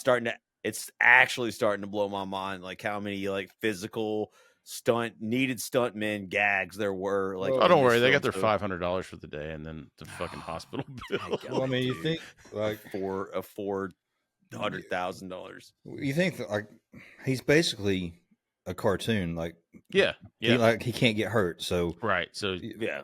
So the stuntmen have to be sucks to be those guys. So anyway, he gets knocked out after he gets ejected off the bull, and then wakes up. Doesn't he get knocked out here? Right? He falls down, and the bull actually turns and chases the silo because Silo's ignorantly wearing a red shirt, which as kids we all know, right? It's a bulls cartoon hate back then. Red. Yeah, dude, they hate red, man. Giant ass bull clears that fence too. Yeah, I'll see if I can put it in post where you can see if I can slow it down. But I noticed it today when I rewatched. There is a clear cut, like a visible jump in the film where they spliced the dude running away and then the bull jumping over. There's like a visible splice, but I mean, fuck, it was 1985. Like, right. I'm just being a dick. So that's motherfucker's Samoan. Mm-hmm. What are you gonna do? You know. So that's the last time you see Andy. He's chased off by the bull. Pee-wee does survive his altercation. Yeah, he is knocked out because he gets up because he does the. They said he's hurt. They don't know. He doesn't know what his name is or where he is, and he's like, "Do you remember anything?" And he's like the Alamo, and everybody loses their fucking mind. Yeah, the Cowboys start like that's like my dad loves that joke, dude. Like the Texans start screaming dude, when he's like, shit. "I remember the Alamo," which is remember the Alamo is the tagline. Yeah. And so we come to the famous scene, the most famous scene in the movie. Pee-wee next stops in at a biker bar on his trek, still, to search for his bike. He wasn't able to pick up the ticket that Dottie sent him to come home. So he stops at a biker bar to call her and let her know, where he's at, he's safe, et cetera, et cetera. And he has an altercation with the bikers there, knocking over their motorcycles. And basically, dude, which was a gag in so many fucking movies too. Just if you had motorcycles lined outside, I mean, I think this even continues to this day. That's a gag in every fucking movie. But yeah, man, they're gonna fucking kill him. I did love the Pee-wee gag, like when they have him pinned down, and he's like, they're like, well, what is it? Kill him then, or hang him then kill him, then kill him, and then like they're doing all this shit, and then Pee-wee's like, no, and like they're falling for it. And am I wrong? There's one female. She's like giving to me first. Is she the boss from Don't Tell Mom the Babysitter's Dead? Ooh, I don't know. That's a good little dive to look. If it is, I'll put the picture of it in here. Yeah, Jamie, look that up. Mm-hmm. Yeah, Jamie. We gotta hire Jamie. Jamie, hello. Hello, Jamie. Line 1, line 2. Damn it. So Suture. He's granted a last request by the bikers before they summarily murder him, and his request is granted, and he and this is does an impromptu dance, man. And one of the funniest parts to me about this scene is not necessarily that he's dancing to the song, the classic song Tequila, but he has these platform shoes that appear out of nowhere. He's not wearing them. No, he borrows them from either the cook or the dishwasher. He like he points to the dude's shoes and he just gives him these platform shoes, and then he proceeds to this iconic tequila dance, like, which is massive. Like this one, dude. My mom loved this. Like, thought it was the funniest fucking thing in the world. I always thought it was dirty. Like, why he's really what? He's pointing at his dick. He's pointing at his asshole. He's pointing at his dick. He's pointing at his asshole. You're a weird kid, Chadwick. Yeah, dude. He's just dancing, bro. Dancing, man. This is the also. I think he was offering, hey, if you let me go, you can have this or you can have this. You like this? You can get with this. Well, you can get with that. Yeah, but you can get with this. But anyway, so he does the iconic tequila dance. Wait, though, he's on his platform shoes on his tiptoes. Oh, dude, and that's really him. It zooms out like he's doing it, man. Like, do that with platform shoes, guys. Like, dude, he's on his tiptoes, like dancing. That was actually pretty incredible. It was. Like, it is an iconic scene. The song is awesome. He wins over the bikers. They give him a bike, and to this may trek. This may have been the biggest belly laugh I got in this fucking movie, because again, I hadn't seen it in a while. He gets on the bike, he fucking starts it, and the motorcycle. Yeah, he gets on motorcycle. Excuse me. They give him an actual motorcycle, which is, by the way, guys, that's worth way more than his stupid bike, like than his bicycle. And he steps on it to start the fucking bike or the motorcycle, and they all fucking cheer because he knows what he's doing. He gives this look to the camera like, fuck yeah, let's go.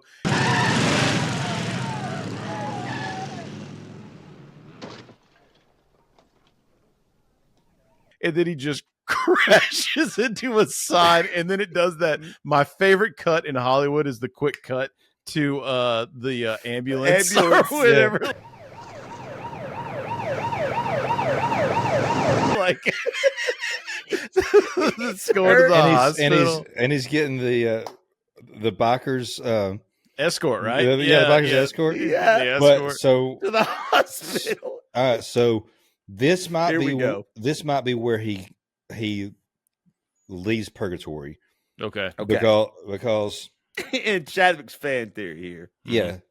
But this is full blown Beetlejuice. Like you've got you got the odd shaped doorways.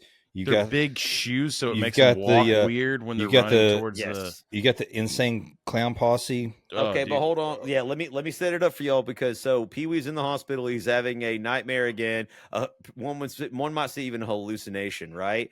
And Chadwick, he is seeing these clowns, and they have his bike, right? It's on a stretcher, and it's like it's not really necessarily Pee-wee that's on the stretcher. It's his bike, his most prized possession. He's sort of watching them, and these clowns, dude, if Chad wants to explain it, they're creepy as hell, dude. Yeah, they're creepy as fuck. And like I said, I noticed the big shoes that make them walk in that weird creepy way down the hall, like because that's the way they have to walk. But dude, it's so strange, man. The only normal person there is you assume the doctor or the surgeon with the face mask on or whatever, and then he takes it off, and then he's got that fucking creepy ass face paint, makeup. But this is Tim Burton. Like this is Tim Burton doing what he was meant to do. Really, really weird. Yeah, and I mean, I guess maybe like Chadwick said, he was sort of cutting his teeth on a lot of ideas. Getting, you sort of figuring it out because this had to lead to like this is basically all that is Beetlejuice in this scene, right? Yes, and this like, is the I mean, this is the underworld, right? Yeah, 100%. Right. So this is like this is all where someone might be if they died in a car wreck earlier on in the film. Act 2 or Act 1. His arch nemesis Francis is the devil. And he's like yelling for the bike, like he's being tormented. Together we burn. Yeah, that's what I thought too. We eat the pig. Together we burn. Hey, so speaking of that, I thought of this also.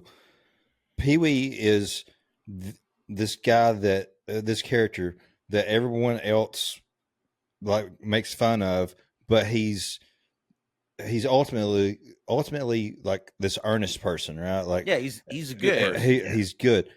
It's every fucking Adam Sandler movie.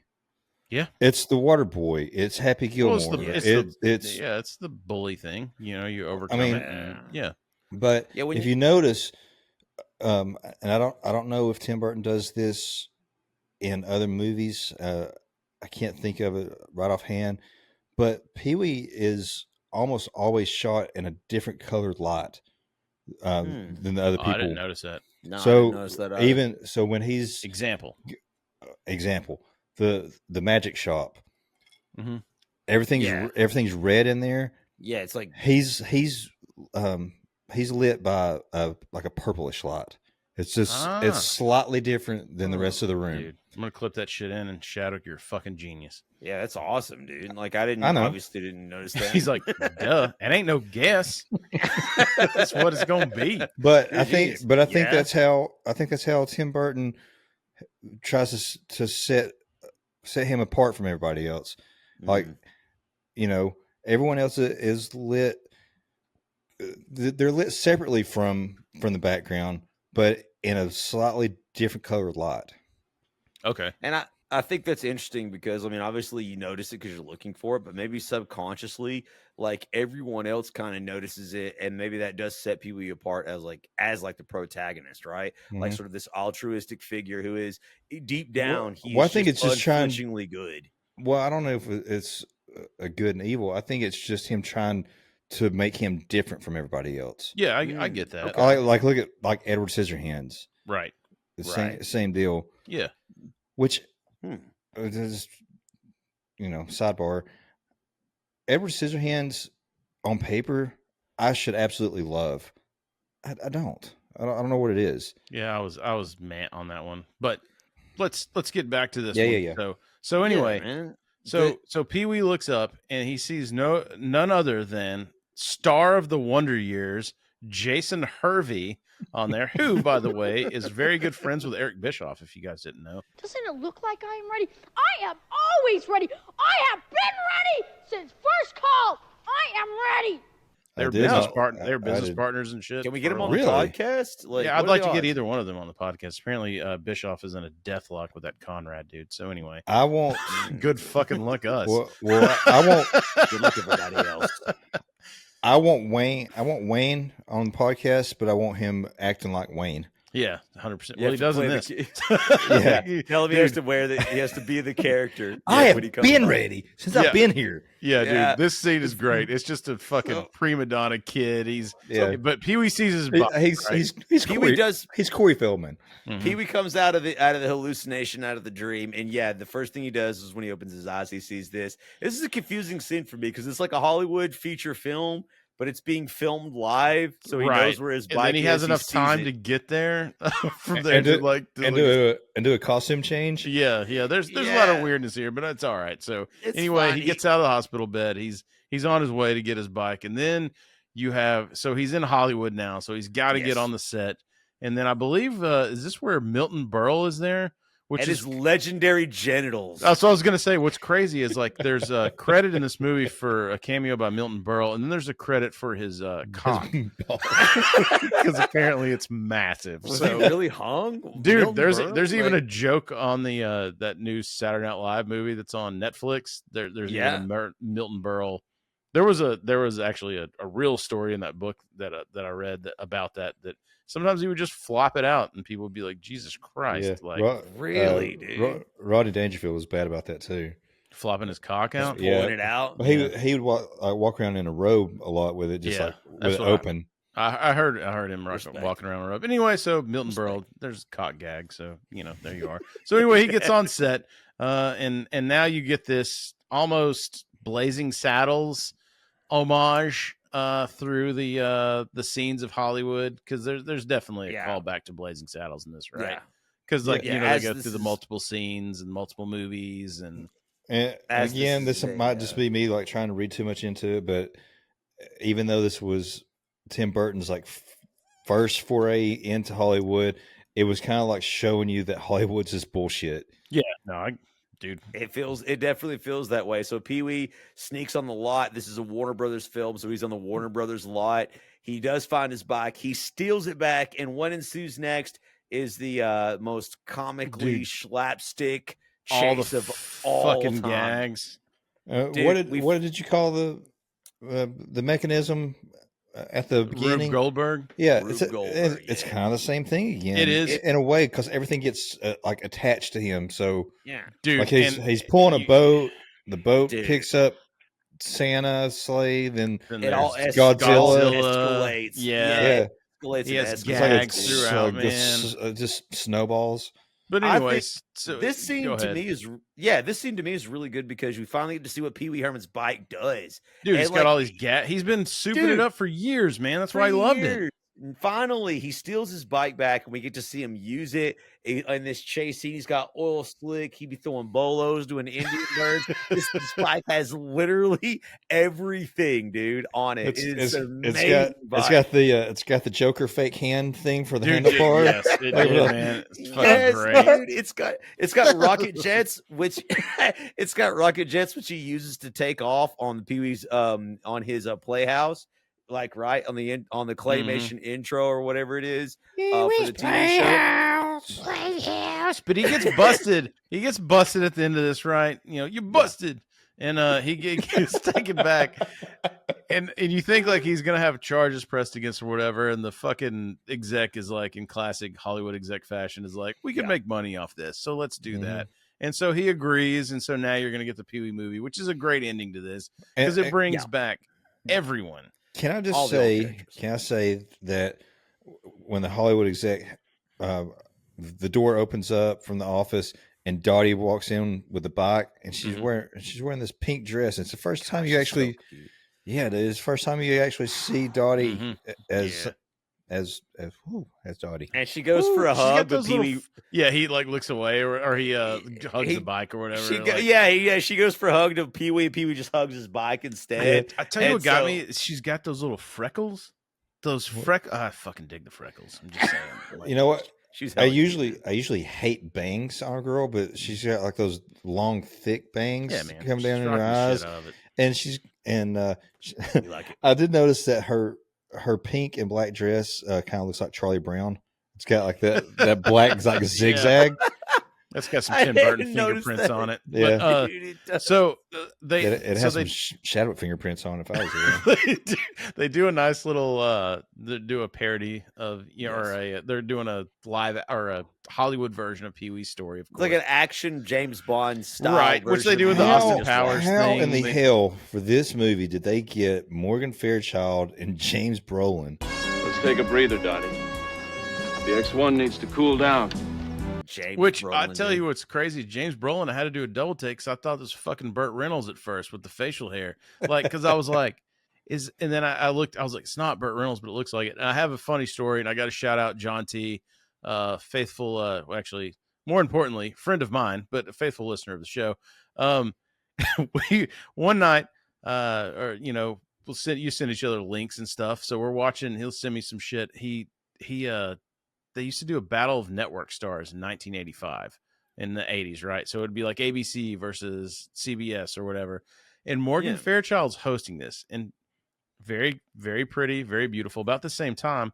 But he was like, I'm pretty sure she was an SSO girl back in the day, because we were like, she's probably in her like 40s or 50s here or whatever. We looked up, she's like 30.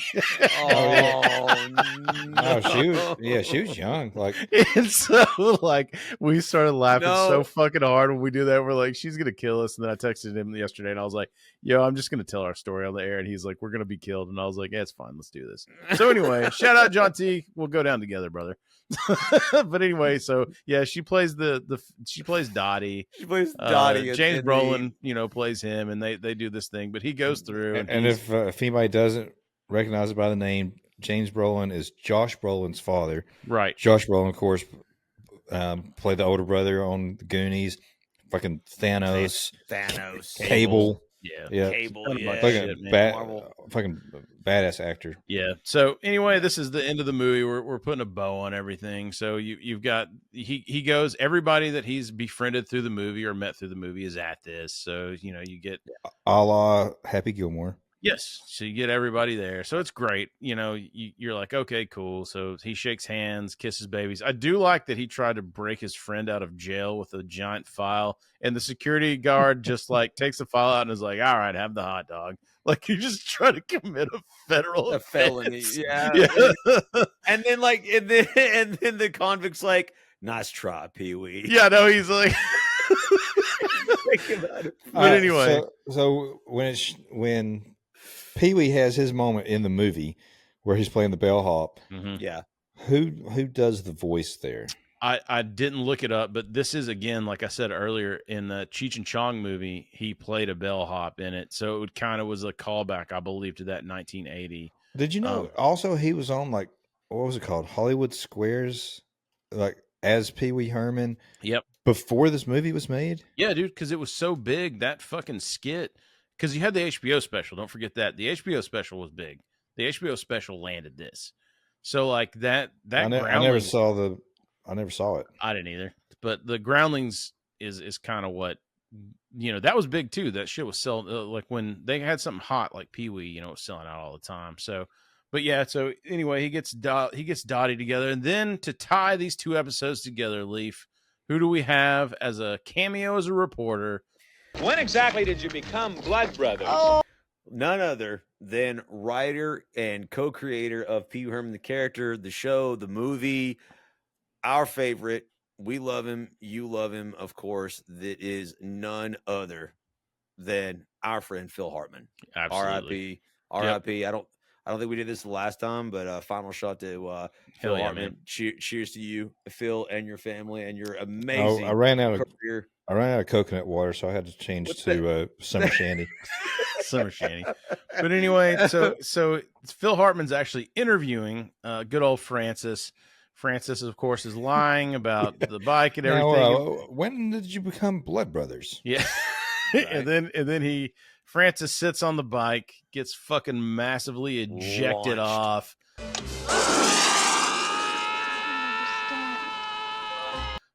He's dead because the human's not surviving that. He's not surviving that fall, guys. It's funny Francis though, like dies you get at like the silhouette of him like going up in front of the movie screen, and then you have like the him and Dottie riding away or whatever. I guess Tim Burton's like, you know what would be awesome is if I use this effect for the Joker's fall, the cartoonish, and shove it threw up in his mouth. The end. Yeah. So that's how the movie ends, man. Pee-wee's Big Adventure. I'm glad we went back and did this. I feel better going back and watching it now. Yes, actually a really good fucking movie, man. I enjoyed it. So it was. It had some really good belly laughs. I mean, guys, like if you haven't watched Pee-wee's Big Adventure, like it's obviously a kid's movie. There's some really annoying scenes. If you can make it through the first 15 minutes of Pee-wee Herman being you'll Pee-wee get Herman, there. It's good. It's fucking good. So it's funny. Let's end this with this. If you had to pick a favorite side character in this movie of all the people he met and shit throughout it, which are several, who would you pick? And Amazing Larry. The Amazing Larry was the funniest character in all of the show. It was so funny. I like Jan Hook. Yeah, that's a pretty good one. I think I'm gonna go with the who was the criminal guy? What was his name? Mickey. Yeah, I'm gonna go with Mickey. Dude. That shit just made me laugh. So, well, all right, guys. You said some good lines. Again, be sure like, subscribe, hit us with the 5 stars. Again, comment on audio. You can do that. It helps us in the algorithm. Buy some merch, man. Look at this. Look at this fucking sweet shirt. Look at that shirt, dude. Shadwick fucking designed that logo. Dude, and if you're still drinking with us on the podcast, get you some Z-Biotics, dude, man. Get that ZBiotics.com/bekind. I've got to get some Z-Biotics because the coconut water is good for your skin, but it is not good for your head. It is not. But what is good for your head, man, is our Norm Macdonald clip of the week. In Walnut Creek, California, anyone who turns in his gun can get free therapy. And anyone who doesn't turn in his gun can get free anything.